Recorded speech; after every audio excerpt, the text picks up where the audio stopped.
The cryptocurrency market has been in a downtrend for almost an entire year. It is times like these when your learning and education can take you to the next level for the next bull run. With that being said, my goal over the next year or so is going to be to educate as much as possible on the top 100, 200, 300, who knows how many cryptocurrencies we're going to talk about. We're going to start out by reviewing the top 100 cryptocurrencies one at a time and go from there.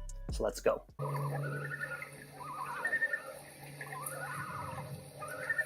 What is up, everybody, and welcome to the Crypto Cabin. My name is Tom, and in today's video we're going to be doing a review of Bitcoin, the first decentralized cryptocurrency. The format for these videos is going to be a little bit different than maybe you've typically seen from me in the past. I'm trying out a couple different things.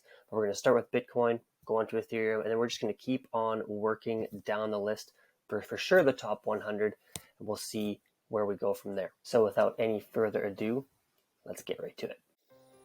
Bitcoin, the world's first decentralized cryptocurrency.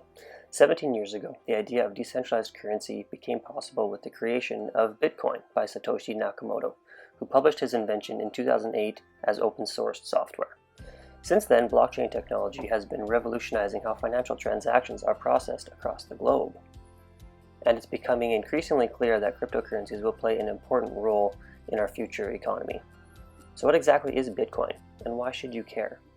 Bitcoin is a type of digital currency called cryptocurrency. It is different from money and is also different from what people traditionally think of when they think of finance. Bitcoin is not created by any centralized institutions such as the Federal Reserve or the Bank of England.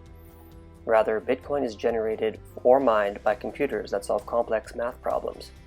Because no one institution controls Bitcoin, there is no way to manipulate it in the way the Federal Reserve can manipulate US dollars and euros. This lack of centralized control makes Bitcoin a very interesting and potentially revolutionary technology. To understand why it is so important, let's take a look at how finance has evolved. Traditionally, money was backed by gold. People who wanted to trade with each other would use their gold as a medium of exchange and store of value for the future, called savings. What happened when people found out about fiat money? What if I told you that we no longer had anything backing up our money? We could just print more whenever we want. For example, the United States government just prints more US dollars every day without having any real resources backing it up. Governments often do this to pay off their debts, but all it does is cause inflation, because now the value of the US dollar goes down. After all, more dollars are being circulated. Inflation hurts everyone in society because people will see prices going up on everything they buy. Bitcoin solves these problems because instead of paper bills or coins, Bitcoin is stored on computers around the world, and it's used like cash to buy goods and services online. There is an absolute maximum limit on how many Bitcoin will ever be available, 21 million, which ensures that inflation doesn't happen and keeps Bitcoin stable relative to other currencies like the US dollar or the euro. Why does Bitcoin have value? Bitcoin has value because they're a form of currency. They can be used as a store of value and as a form of payment by those who use them. Bitcoin was the first decentralized cryptocurrency. This means that no single entity controls Bitcoin.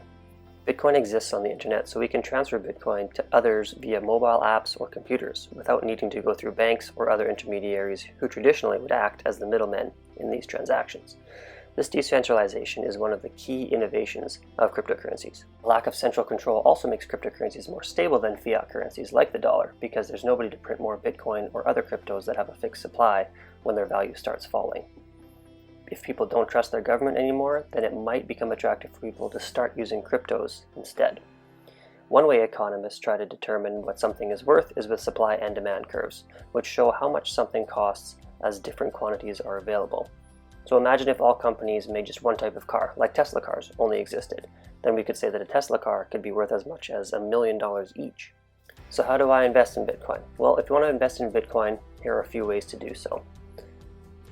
The most common way is through exchanges such as Coinbase, Binance, or Crypto.com. Those links will be in the description below.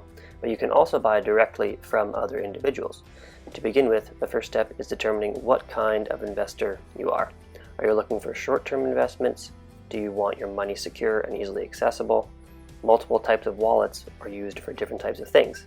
For example, a hot wallet can be used on any device and on which the private keys are stored locally on the device. This makes it easy, but much less secure. MetaMask or Trust Wallet would be good examples of these. A cold wallet, on the other hand, is one where the private keys never leave the device, and it may take some time to access these funds because they need to be transferred online. These wallets offer greater security, but require more effort. A cold wallet, in my opinion, is an absolute must for the serious crypto investor. There are a couple links to some of the more trusted ones down below, namely Trezor and Ledger. What are the risks involved with investing in Bitcoin? The risks involved in investing in Bitcoin are primarily the same as any other investment. This means that there is always the potential for a total loss of capital, just like with stocks or bonds. There is no guarantee of future value. This differs from more traditional investments because it's not backed by any central bank or government, so the value can fluctuate significantly based on supply and demand. This can be both advantageous and disadvantageous. While you may make more money if the price goes up, you will also lose more money if the price drops dramatically. Bitcoin is also not insured against theft or hacking to any degree, so it's not recommended to hold your entire investment portfolio in Bitcoin either. I always like to say that the risk lies with the investor. If you don't know what you're doing, anything can be risky. So that's it for today's video, everybody. Thank you so much for watching, and if you enjoyed this new type of content, a little bit more educational, let me know down in the comments below. Also, hit the subscribe button and leave me a like for this video so I know you guys appreciated this type of content. As always, I'll see you next time on the next episode from the Crypto Cabin. Let's get it.